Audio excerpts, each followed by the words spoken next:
Hello दोस्तों, कैसे हैं आप। दोस्तों, ये सब हम जानते हैं कि भारत में सबसे ज़्यादा कारें मारुति की बिकती हैं, लेकिन ऐसा नहीं है कि मारुति की सारी कारें बहुत ज़्यादा बिकती हैं। बहुत सारी मारुति कारें ऐसी हैं जिनको हम फ्लॉप भी कह सकते हैं। तो देसी सेंस की आज की वीडियो में यही जानने की कोशिश करेंगे कि फरवरी 2026 में मारुति की जितनी भी कारें मार्केट में बिकती हैं उनके कितने कितने यूनिट बिके हैं, क्या उनकी सेल पिछले साल यानी कि फरवरी 2025 के मुकाबले ज़्यादा हुई है, कम हुई है, कौन सी फ्यूल ऑप्शन आपको मिल जाती हैं और उनकी एक्स-शोरूम कीमत कहाँ से शुरू होती है और कहाँ तक जाती है। तो दोस्तों, वीडियो की शुरुआत करते हैं। तो नंबर 17 पर मारुति की कार जो बिकी है वो है इन्विक्टो। एमपीवी कैटेगरी कार है। इसके मात्र 143 यूनिट बिके थे, जो कि 62% कम है पिछले साल के कंपेरिजन में। दोस्तों, ये कार इनोवा हाई क्रॉस की रीबैजिंग है। अब जिसको गाड़ी लेनी है 24 लाख की रेंज में जाकर, तो वो सीधा टोयोटा की गाड़ी क्यों ना ले, वो मारुति की इन्विक्टो क्यों ले। अगर आप हाई क्रॉस लेते हैं तो आपको वहाँ पे ऑप्शन ज्यादा मिल जाती है। पेट्रोल का एक ऑप्शन भी मिल जाता है अगर आप लेना चाहते हैं। हाइब्रिड में इससे ज्यादा ऑप्शन मिल जाती है। इसके साथ साथ तो टोयोटा की बैजिंग है, टोयोटा का एक भरोसा है, वो भी आपको उसके साथ मिलता है। तो फिर भी ये गाड़ी थोड़ी बहुत बिक रही है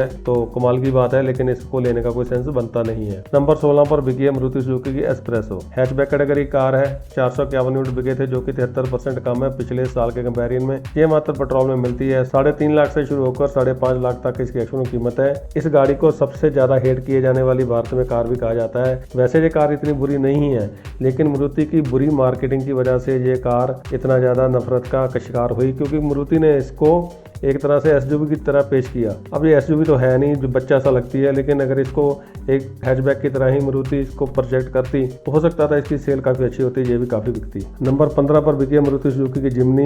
एसयूवी कैटेगरी कार है। 532 यूनिट बिके थे, जो कि 38% ज्यादा है पिछले साल कंपेरिजन में। फरवरी 2025 में इसके मात्र 385 यूनिट बिके थे। पेट्रोल में मिलती है। 12,32,000 से शुरू होकर 14,45,000 तक इसकी एक्स-शोरूम कीमत है। ये गाड़ी वैसे काफी ज्यादा सक्सेसफुल है दूसरी कंट्रीज में। बात करें जापान में तो इसकी काफी ज्यादा सेल होती है, लेकिन भारत में लोगों ने इसको एक तरह से नकार दिया है। फिर मारुति ने यहाँ मार्केटिंग की गलती करी, इसको इस तरह से प्रोजेक्ट किया कि ये थार के साथ टक्कर लेगी, लेकिन रोड प्रेजेंस के मामले में ये थार के सामने कहीं टिकती नहीं है। ज्यादातर लोग जो आजकल 4x4 भी लेते हैं उनको कुछ ज्यादा ऑफ रोडिंग नहीं करनी होती है, बस उनको रोड के ऊपर अपनी रोड प्रेजेंस दिखानी है। बकाल जमाना है जिसमें थार का फिलहाल कोई मुकाबला नहीं है, तो जिम्नी इस वजह से यहाँ पिट गई। नंबर 14 पर बिकी Maruti Suzuki Celerio. Hatchback category car है। 862 यूनिट बिके थे, जो कि 80% कम है पिछले साल के कंपेरिजन में। मात्र पेट्रोल में मिलती है। 4,69,000 से शुरू होकर 6,62,000 तक की एक्स-शोरूम कीमत है। जब से इस गाड़ी का फेसलिफ्ट आया, लोगों ने इसको एक तरह से नकार दिया है। पहले इसकी सेल ठीक ठाक हो जाती थी, एएमटी में ये काफी बिकती थी और टैक्सी में काफी ज्यादा इसका इस्तेमाल होता था। नए वाली स्लैरियो की शेप भी बड़ी अजीब सी कर दी गई है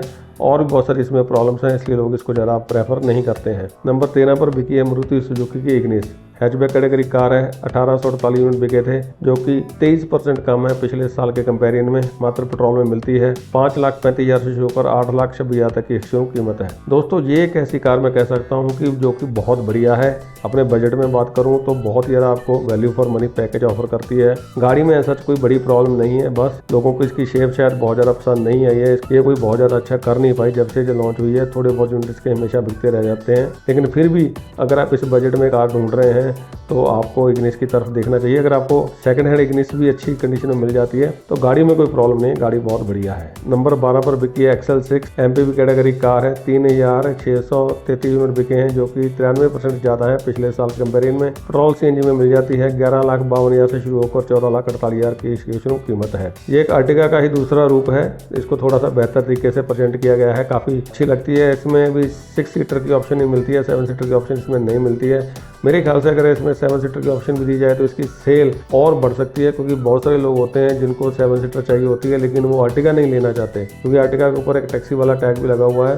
तो XL6 लेना चाहते हैं, लेकिन फिर वो दूसरी कारों की तरफ चले जाते हैं, क्योंकि इसमें अभी 7 सीटर की ऑप्शन नहीं मिलती है। अगर इसमें 7 सीटर की ऑप्शन आ जाए तो मुझे लगता है कि इसकी सेल इससे डबल हो सकती है। वैसे ये गाड़ी भी काफ़ी ज़्यादा प्रैक्टिकल है और बेहतरीन कार कहा जा सकता है। दोस्तों, नंबर 11 पर बिकी है Maruti Suzuki grand Vitara. SUV category car है। 5,869 यूनिट बिके थे, जो कि 45% कम है पिछले साल के कंपेरिजन में। पेट्रोल हाइब्रिड के साथ साथ सीएनजी में मिल जाती है। आईसी इंजन वाली ग्रैंड विटारा 10,70,000 से शुरू होकर 18,73,000 की एक्स-शोरूम कीमत में मिल जाती है। इसका हाइब्रिड वर्जन 16,63,000 से शुरू होता है और 19,62,000 की एक्स-शोरूम कीमत में मिल जाता है। ये गाड़ी अक्सर टॉप 25 की लिस्ट में देखने को मिल जाती है, लेकिन फरवरी महीने में ये टॉप 25 की लिस्ट में नहीं आई। लेकिन हाई राइडर जो टोयोटा की कार है, जो टोयोटा और मारुति ने दोनों कारों को एक साथ मिलकर बनाया था, उसकी सेल काफ़ी अच्छी हुई है। उसकी सेल तो इनोवा से भी ज़्यादा हो चुकी है, लेकिन ये टॉप 25 की लिस्ट से बाहर होगी फरवरी 2026 में। नंबर 10 पर बिकी है मारुति सुजुकी की ऑल्टो हैचबैक कैटेगरी कार है। 9,787 यूनिट के बिके थे, जो कि 15% ज़्यादा है पिछले साल के कंपेरिजन में। पेट्रोल में मिलती है 4,23,000 से शुरू होकर 5,50,000 तक इसकी एक्चुअल कीमत है। कोई समय था जब ऑल्टो के 14-15 हज़ार यूनिट बड़े आराम से बिकते थे, लेकिन अब इसकी जो सेल है वो 9-10 हज़ार यूनिट के आसपास रह रही है। कभी तो इससे भी ज़्यादा कम हो जाती है, और एक दो बार तो ये टॉप 25 की लिस्ट से भी बाहर हो गई थी, लेकिन फिर भी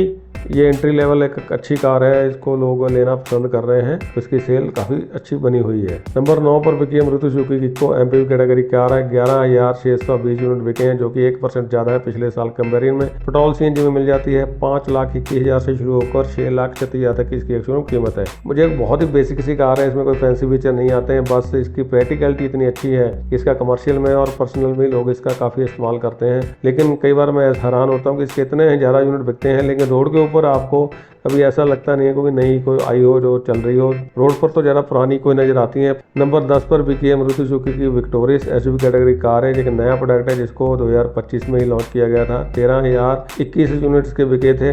पेट्रोल सीएनजी के साथ ये हाइब्रिड में मिल जाती है।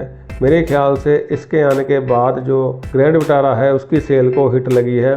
पेट्रोल सीएनजी हाइब्रिड में जो मिल जाती है। आईसी इंजन वाली विक्टोरियस लगभग 10.5 लाख से शुरू होती है और 19,37,000 की एक्चुअल कीमत में मिल जाती है। इसका हाइब्रिड वर्जन 16,38,000 से शुरू होता है और 20 लाख की एक्चुअल कीमत में मिल जाता है। नंबर 7 पर बिकी है मारुति सुजुकी की फ्रॉन्क्स एसयूवी कैटेगरी कार है। 13,898 यूनिट इसके टोटल बिके हैं, जो कि 35% कम है पिछले साल के कंपेरिजन में। 6,85,000 से शुरू होकर 11,98,000 तक की एक्चुअल कीमत है। ये भी काफी बेहतरीन प्रोडक्ट है अगर कहा जाए, मारुति के द्वारा काफी बैलेंस्ड है और इसमें 2 इंजन ऑप्शन भी मिल जाती हैं, ऑटोमेटिक मिल जाता है।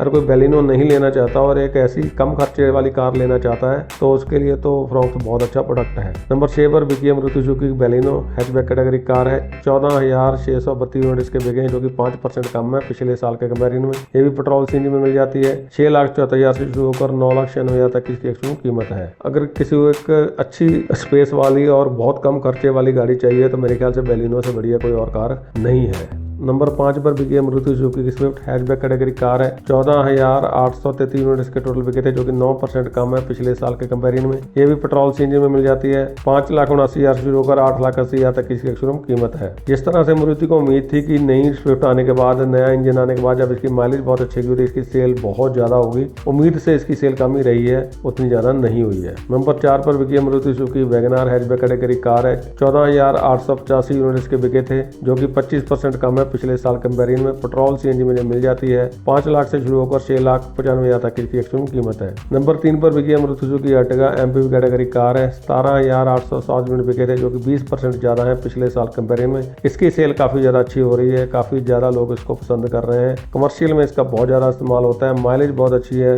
इस वजह से इसकी सेल है हमेशा पॉजिटिव बनी रहती है। पेट्रोल सीएनजी में मिल जाती है। 8,80,000 से शुरू होकर 12,94,000 तक की एक्चुअल कीमत है। नंबर 2 पर बिकी है मारुति सुजुकी की ब्रेजा, जिसके 17,963 यूनिट बिके थे, जो कि 16% ज्यादा है पिछले साल कंपेरिजन में। पेट्रोल सीएनजी में मिलती है। 8,26,000 से शुरू होकर 12,86,000 तक की एक्चुअल कीमत है। जब से कारों के ऊपर जीएसटी रेट कट हुए हैं, तब से ब्रेजा की सेल उस तरह नहीं बढ़ी, इसको उतना बेनिफिट नहीं हुआ, क्योंकि इसमें 1.5 लीटर का एक पेट्रोल इंजन आता है नेचुरली एस्पिरेटेड। इस वजह से इस पर टैक्स काफी ज्यादा लगता है। जैसे मैं बार बार कह रहा हूँ कि बहुत जल्दी हो सकता है कि मारुति इसमें 1.2 लीटर का एक टर्बो इंजन दे, क्योंकि इसकी जो डायरेक्ट कॉम्पिटिटर है नेक्सॉन, जिसमें 1.2 लीटर का टर्बो चार्ज इंजन आता है, और उस वजह से उसके टैक्स बहुत कम हो जाते हैं, उसकी सेल इससे बहुत ज़्यादा हो जाती है। बहुत लंबे समय तक ब्रेजा की सेल हमेशा नेक्सॉन से ज़्यादा रही है, लेकिन जीएसटी का जब से रेट कट हुए हैं तब से नेक्सॉन ही ब्रेजा से ज़्यादा बिक रही है। दोस्तों, मारुति सुजुकी की सबसे ज़्यादा बिकने वाली कार रही डिजायर, जो कि सेडान है। 19,326 यूनिट इसके बिके थे, जो कि 32% ज़्यादा है पिछले साल कंपेरिजन में। पेट्रोल सीएनजी में मिल जाती है। 6,26,000 से शुरू होकर 9,31,000 तक की इसकी एक्चुअल कीमत है। नए वाली जब से डिजायर आई है, काफ़ी ज़्यादा इसकी सेल हो रही है, उसकी माइलेज बहुत ज़्यादा अच्छी है। इसका कमर्शियल में तो सबसे ज़्यादा इस्तेमाल होता है, इस वजह से इसकी सेल बहुत ज़्यादा पॉजिटिव बनी रहती है। बीच में ओरा ने काफ़ी अच्छा करना शुरू कर दिया था, टैक्सी में भी ओरा का काफ़ी ज़्यादा इस्तेमाल होने लग गया था, लेकिन जब से नई डिजायर आई है तब से इसकी सेल काफ़ी ज़्यादा बढ़िया हो रही है और पिछले साल के कंपेरिजन में हमेशा ये पॉजिटिव रहती है। दोस्तों, ये था लेखा जोखा मारुति की सारी कारें जो भारत में बिकती है उनका। अगर आपका इस वीडियो में दी गई जानकारी के बारे में या फिर वैसे चैनल के बारे में कोई सुझाव है, उसको कमेंट बॉक्स में लिखकर जरूर शेयर करें। अगर आपको ये वीडियो पसंद आया है तो इसको लाइक करना, शेयर करना ना भूलें। दोबारा गुजारिश करनी चाहूँगा, अगर आप चैनल पर नए आए हैं या फिर इसको अब तक सब्सक्राइब नहीं किया है, चैनल को सब्सक्राइब भी कर लें, साथ में बेल आइकन बना उसको प्रेस कर दें, ताकि चैनल पर जब भी कोई ऐसी इन्फॉर्मेशन से भरपूर वीडियो अपलोड हो उसकी जानकारी आपको सबसे पहले मिल जाए। इस वीडियो को जहाँ तक देखने के लिए आपका बहुत बहुत धन्यवाद।